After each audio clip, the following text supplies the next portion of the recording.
по домам, а кому про техническую часть? Да? Фиг вам.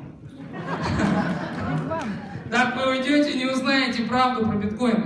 Давайте сделаем так. Я тогда скажу буквально коротко то, что я хотел вам донести, основные смыслы. Потом мы проведем розыгрыш, и потом те, кто прям вот занудные технари, все на первый ряд, и мы остаемся с вами, отвечаем до талого на вопросы. Хорошо? Да. Все, договорились. Первое, что вы должны вынести с нашего мероприятия, что биткоин, вот Максим хорошие примеры показывал, что биткоин дорожает. Кто это понял? Кто понял, что если у него еще биткоина нету, то в 2021 году, в 2020, у него не будет 100 тысяч долларов. И когда закончится майнинг, там биткоин будет больше $1 миллиона стоить. А кто знает, когда закончится майнинг? Я подарок бы подарил, шарик со сцены. Молодец. 2140 год. Поэтому тут, когда задают вопросы, а правда через 2 года закончится майнинг? А что, он закончится через 3 года? Вы знаете, как этот ослик шрековский? Что, все, да? Мы приехали? А скоро мы приедем. Так вот, мы долго не приедем, ребята. Он будет майниться и бешено дорожать. Но майниться будут меньше и меньшие части. Понимаете? Но они будут очень дорогие. А мощностей будет становиться больше и больше. Поэтому он будет сильно дорожать. Потому что вот эти блоки, которые сейчас 12,5 биткоинов, потом будет меньше, меньше, меньше. И вот эта меньшая сумма должна кормить большее количество майнеров. Потому что добавляется их все больше и больше. Соответственно, уже исходя из этого, этот пузырик, как его называют, он не лопнет. Потому что если он дорожать перестанет, то майнеры перестанут майнить. Тогда перестанет обслуживаться сеть. Но сегодня каждый пул имеет огромный доход уже не только от добычи блоков. А кто знает от чего еще? От обслуживания транзакций. Правильно, от платного обслуживания транзакций. И поэтому, когда добудут последний биткоин, что дальше майнеры делать-то будут в 140 году? А кого вообще заботит, что будет в 140 году? У нас, конечно, технологии продления жизни развиваются. У нас великолепный гель есть. Кстати, всех начнет заботить есть гель, потому что его едят японцы, живут дольше всех. И мы со своими биткоинами будем не только богаты, но и успеем оттянуться в жизни, да? По полной, если будем жить долго. Или нет? Да, поэтому на эти биткоины единственное, на что их стоит тратить, только на гель. Чтобы жить дольше и не просто отдать детям и радоваться, а чтобы вы еще, сегодня Надежда говорила, это правильно, чтобы наши дети были счастливы, чтобы мы для них жили. Но вот мы с ведущей думаем, что нам тоже нужно оттянуться. У Павла Воли есть такой прикол про деда, пенсионера. Слышали? А? Нет, не слышали? Я не буду его тут со сцены цитировать. В общем, зайдите, послушайте «Дед». И он там рассказывает, стебется про деда, который говорит, я хочу быть таким пенсионером, чтобы вышел на пенсию, говорит, и такая блондинка к тебе пришла и сказала, поздравляем, Павел, вы пенсионер, давайте-ка в турне, мы сейчас на яхту и будем отжигать там. И он там дальше эту тему, раскатывает. Я про что? Я про то, что если вы сейчас заработаете биткоин, то дальше вам будет легче жить. Если у вас будет 10, 20, 100 биткоинов, вам точно будет жить хорошо. Потому что сатошиков сколько в биткоине? 10 миллионов. Кто сказал 10 миллионов? 10? Близко, но их там больше. Сколько? 100, да? 100 миллионов. 100. Первый сатош образует, 100-миллионный сатош образует 1 биткоин. То есть получается там 999 миллионов, 999 тысяч, 999 сатош. И поэтому, если вы думаете, как на весь мир поделят 21 миллион сатош, то вот именно сатошиками. То есть люди будут оперировать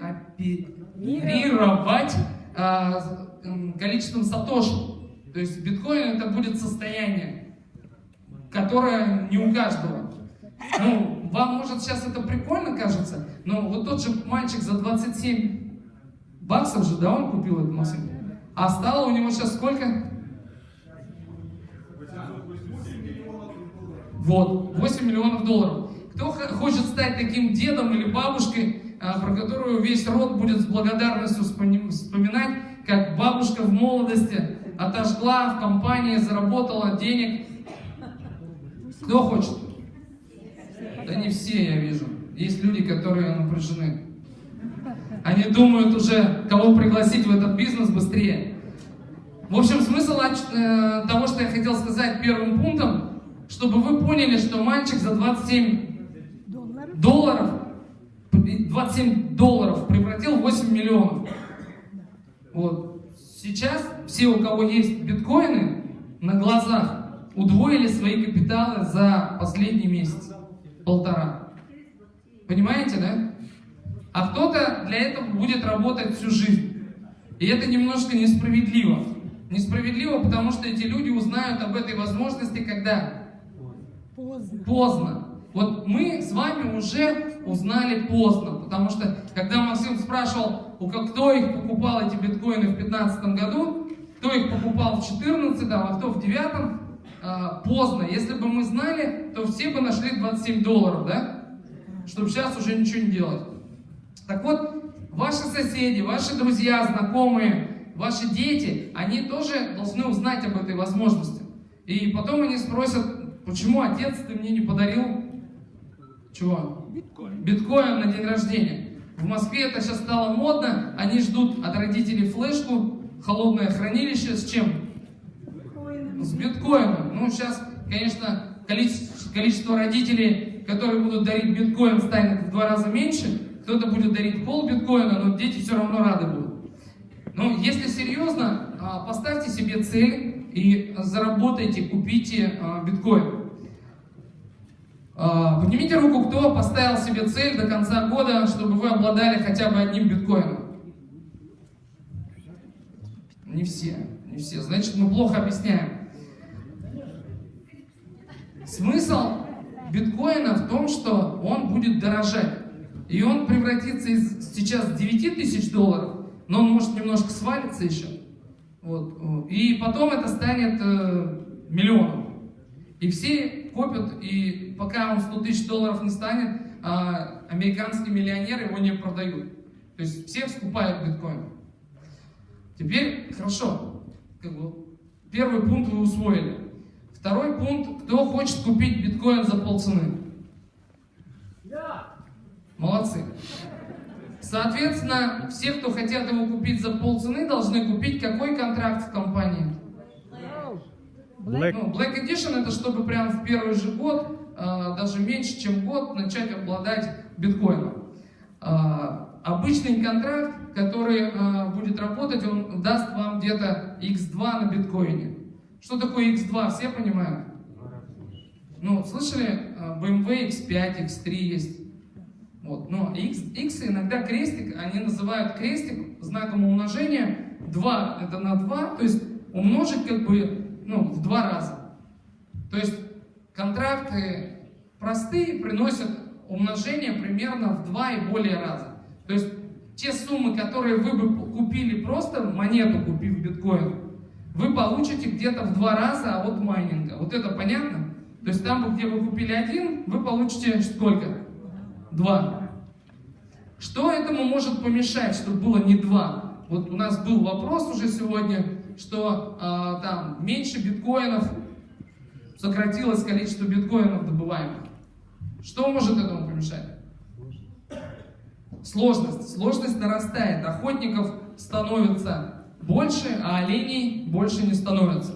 Каждые 10 минут выпадает блок с 12,5 биткоинами. И, соответственно, делят его на что? На большее количество. То есть, представьте, что раньше майнила только вот эта вот часть зала, а потом добавилась справа-слева и галерка. А мы делим ровно тот же биткоин на всех. То есть, каждому стало доставаться что? Меньше.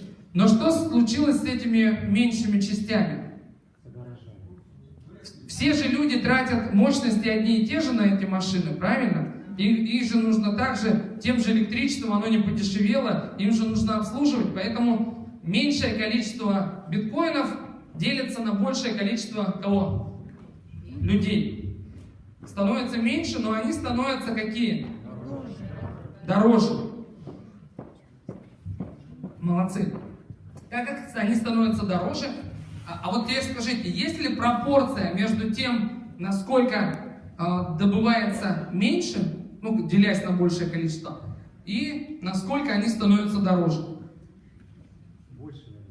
Есть такая корреляция или зависимость, или просто...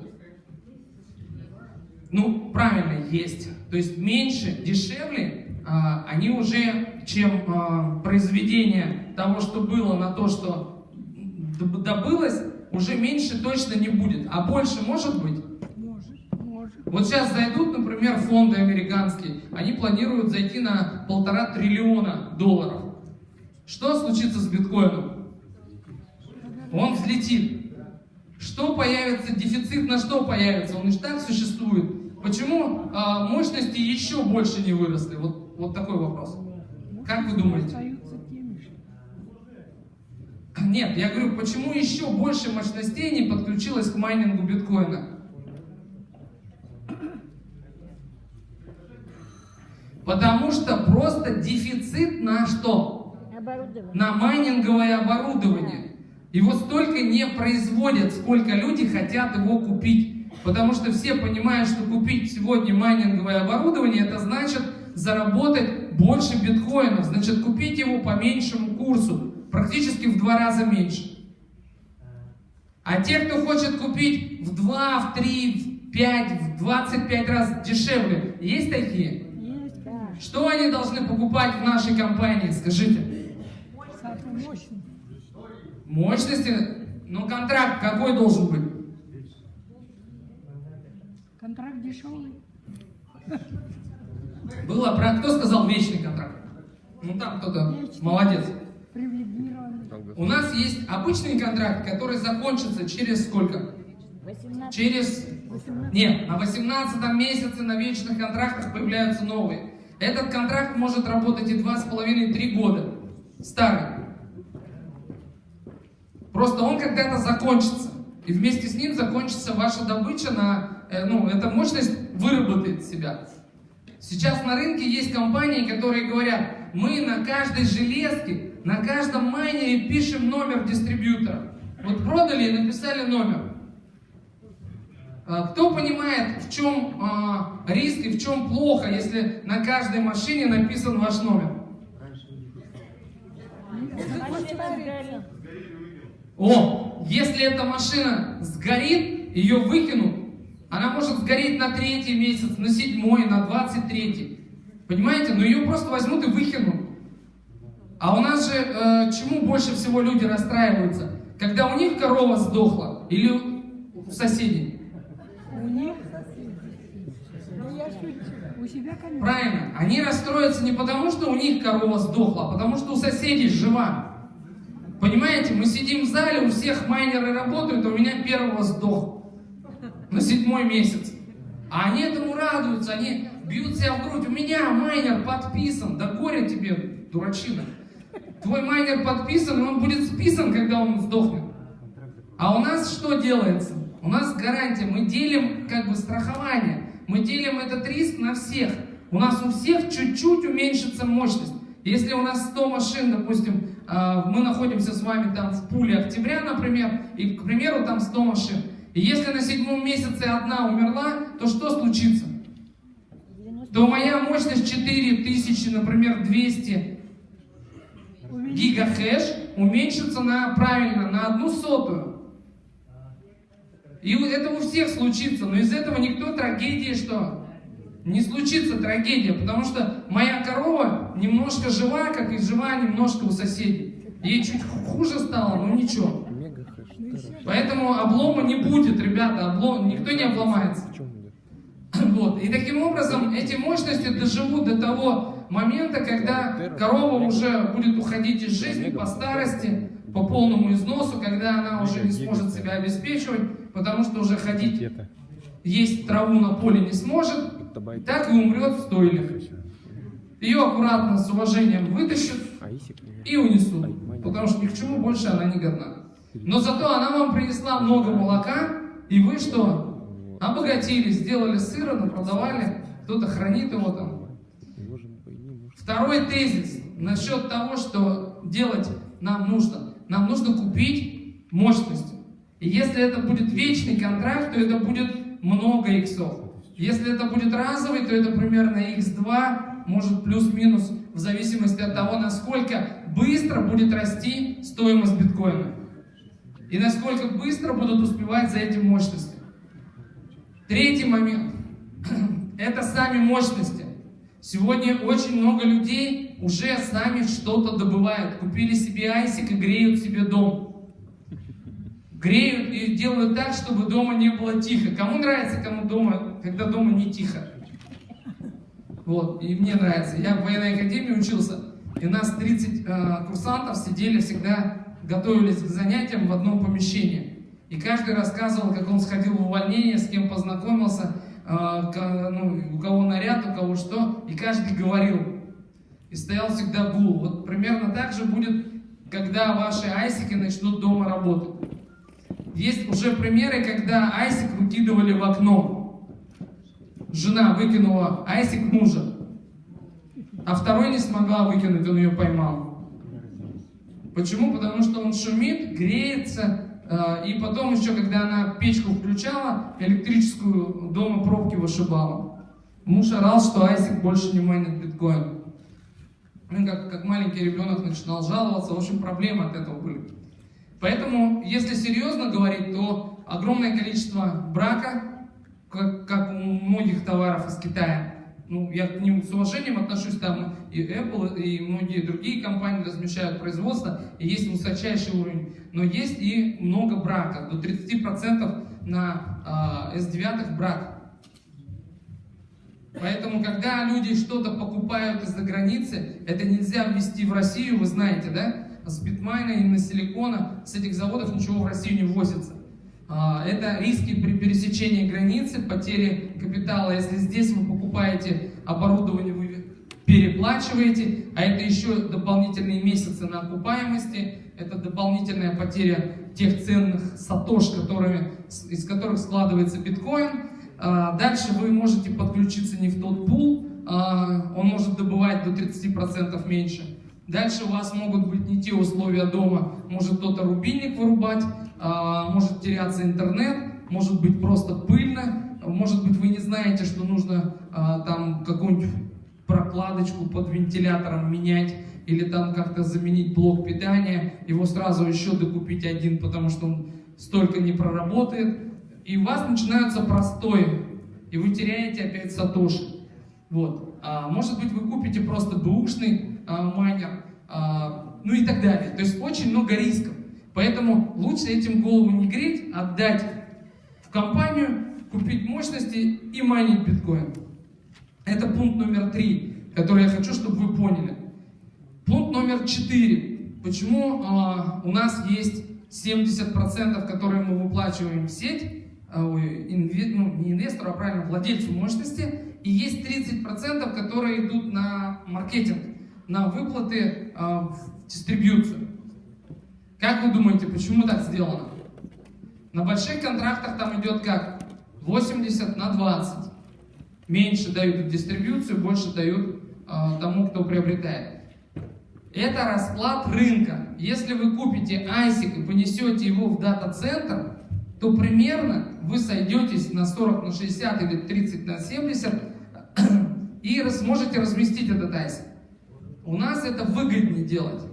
На больших контрактах это супер выгоднее делать. Поэтому мы предлагаем очень открытые и хорошие условия для сотрудничества.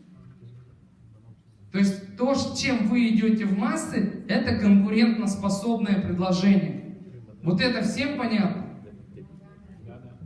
Молодцы.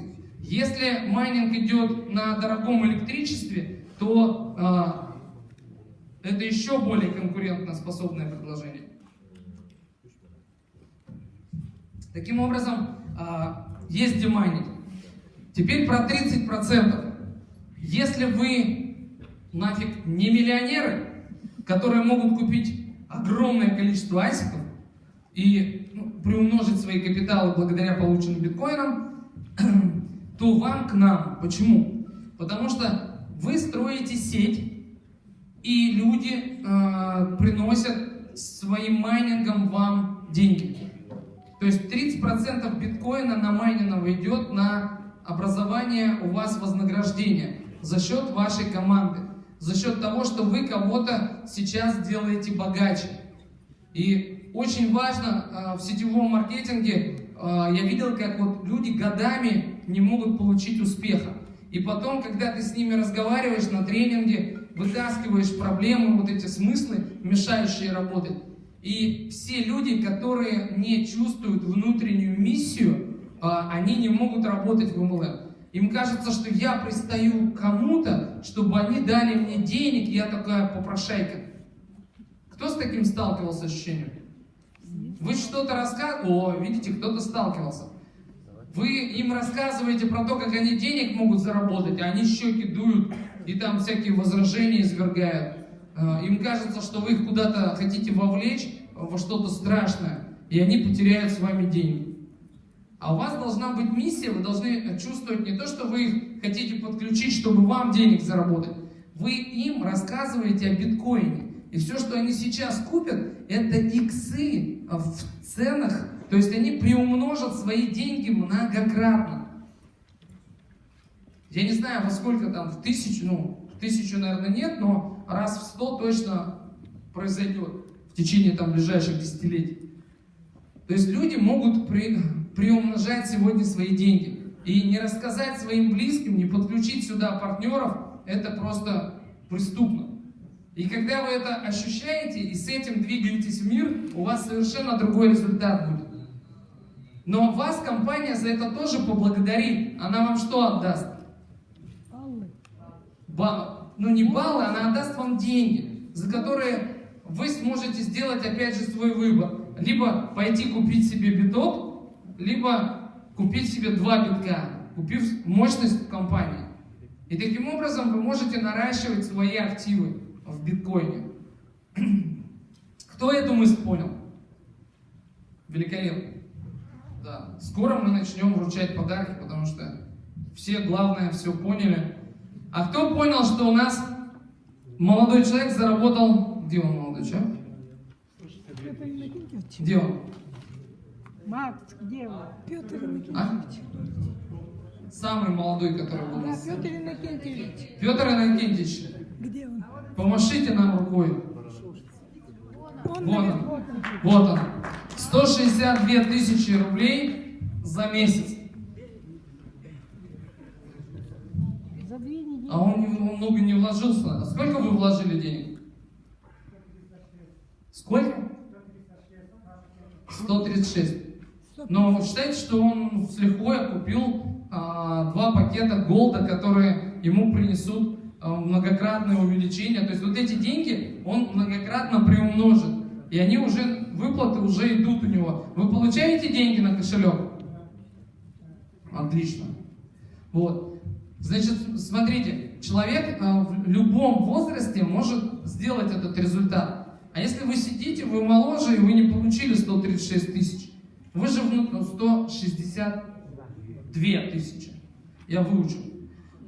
Вот. Если вы их не получили, то вас должно внутри, немножко это задевать, потому что человек сделал эту работу, вы не сделали. Я знаю людей, которые получили по несколько биткоинов. Есть, которые получили, сейчас скажу, почти 10 биткоинов. Это работа, которую вы сегодня можете сделать. Но все мы с вами, независимо, впервые, вот последняя мысль, с которой я уйду, и хочу, чтобы она у вас осталась, это следующая мысль. Что это впервые в индустрии, когда за нас работают машины, вкалывают роботы. И когда вы себе в сеть подписываете не людей, а подписываете не дистрибьюторов, а машину. И эта машина, она не устает, она будет работать. И кто знает, кто работал в продуктовых проектах, кто продавал продукт? Вы знаете, что там как будто работает второй закон термодинамики. То есть любая система, предоставленная самой себе, стремится к минимуму энергии. И большинство людей просто ничего не покупают. Потому что им лень и пофиг на свое здоровье, у них цели нет, для чего двигаться. Те, кто покупают, они не все получают результат, потому что они системно его не принимают или не меняют образ жизни. А образ жизни, чтобы менять, нужно очень сильно что? Ну, захотеть, мотивация должна быть. И те, кто добивается результата, большинство из них что делает? Они перестают потреблять продукт, потому что что? Потому что результат достигнут. И они возвращаются к старому образу жизни и возвращаются в старое свое состояние, начинают возвращаться. Поэтому процент потребляющих очень какой? Маленький. И КПД от работы, которую мы с вами совершаем, он какой? Он как артель напрасный труд. Ты их подписываешь, рассказываешь, подписываешь, а они, гады, не всегда покупают.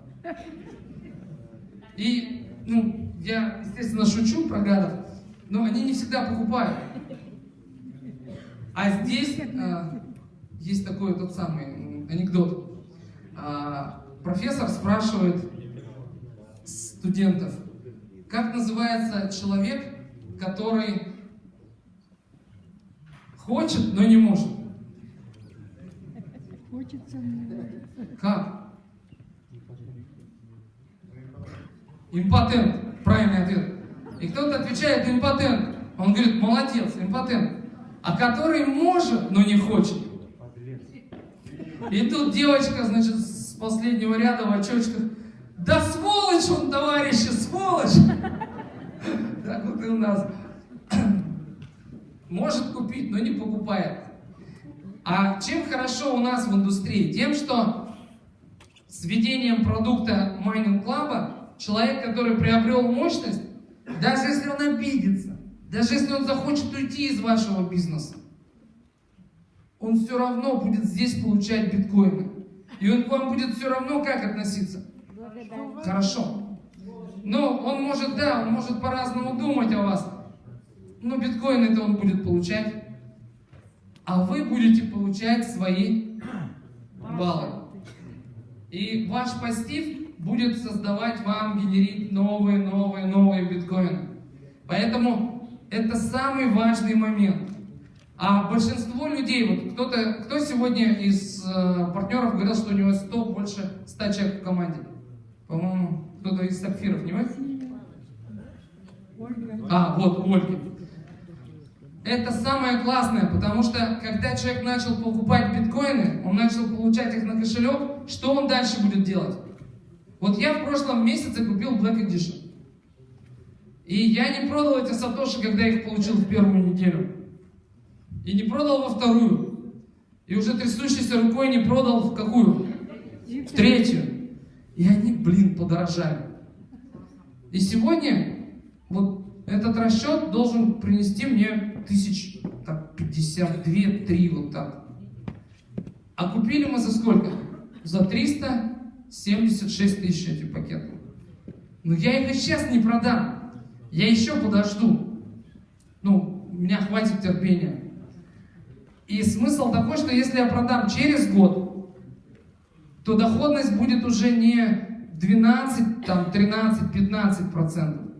Она может быть сколько? И 100%.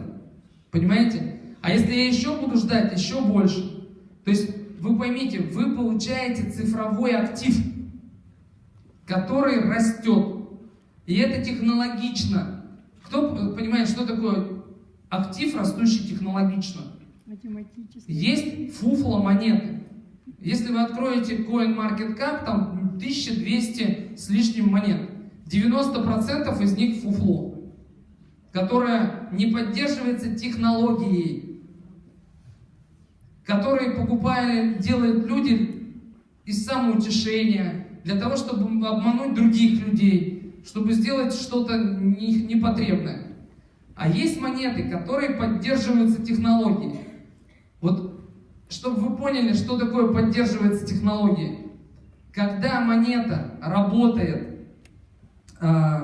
майнеры ее майнят, то они тратят сюда силы.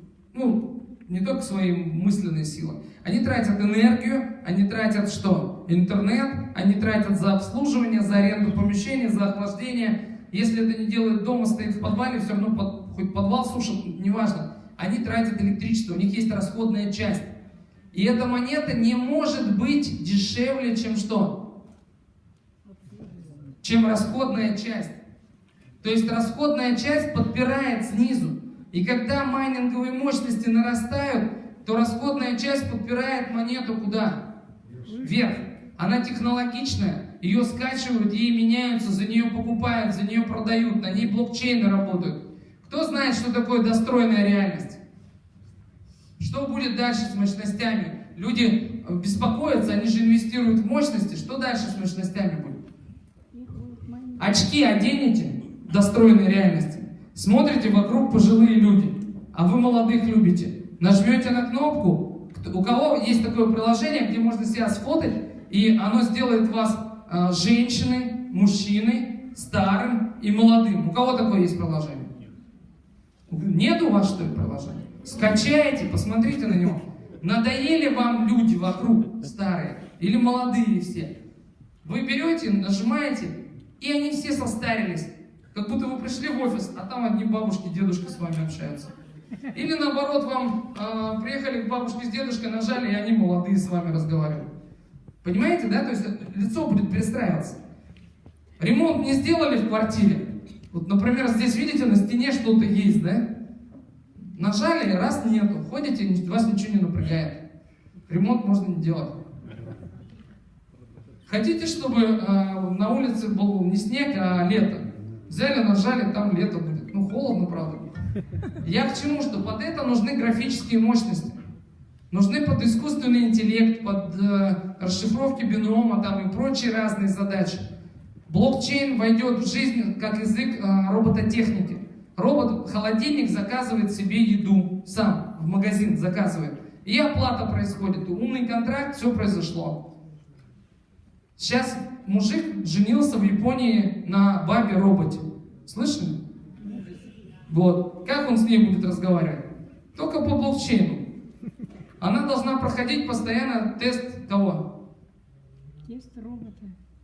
Как его зовут, этого мужика, кто придумал? 3 закона робототехники. Кто взломал немецкую машину Энигму? Тьюринг. Тьюринг. Молодец. То есть, как будут тестировать, что она с ума не сошла, эта жена, робот? Может, она там карате применит к нему, покрошит вообще. Через тест Тьюринга. То есть, постоянно будет все это на умных контрактах. Если ей нужно обслуживание, она закажет, вызовет другого дрона, он прилетит, ее обслужит. Зальет новое масло. Что еще? Ну, новые программы ей апгрейдят. Будут танцы не с бубнами, а танцы еще какие-нибудь там с флейтой. Он захочет, чтобы она ему вечером играла. Он приходил, был ужин со свечами, и она на скрипке сегодня играла. Он раз и закачал, у него с кошелька списалось, на блокчейне новая программа, произошла продажа. Зачем мне 3+ про это, как вы думаете? Я хочу вас успокоить, что ваши мощности всегда будут при чем? В пределе. Они будут востребованы. И на этой радостной ноте я хочу сказать, что у кого не будет битка, у того не будет тетки, которая ему накроет стол со свечами, если даже от него все отвернутся, и будет играть на скрипке.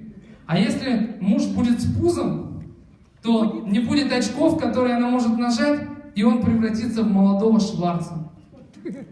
И будет ходить по дому, а она будет на него смотреть, как на Шварца. Ну, я, конечно, утрирую, но в будущем будет очень много интересных штук. Кто-то сможет апгрейдить себе печень. Если у него будет хотя бы 1 000 000 сатош. Правильно, уже можно. Все зависит от количества биткоинов. Поэтому давайте об этом позаботимся сегодня. И все зависит даже не от того, что вы делаете, а сколько биткоинов у вас сейчас майнится. Поднимите руку те, у кого мы сейчас сидим, тут разговариваем, прикалываемся, а у кого майнятся сатошики? На кого работает робот, на чей кошелек? Майнинг машины работает. У кого не работают, задумайтесь. Потому что мы будем на пенсии отжигать. А вы можете не попасть в нашу тусовку. Вот, поэтому это беспроигрышная история, в которой надо поучаствовать. А сейчас, чтобы, не знаю, развеселить, я всегда искренне задаюсь вопросом, зачем проходят розыгрыши? Но они нужны, потому что кто-то ждет подарка, и он не уходит. И пока он не уходит, он узнал про бабу-робота, на которой женился мужик. И самое главное, что нужно, чтобы каждую секунду вам капали сатоши. И чем больше, тем лучше. Лучше, если биткоины будут капать. Поэтому я передаю слово ведущей. Она объявит вам фамилии победителей чудных призов. А я прощаюсь с вами, друзья.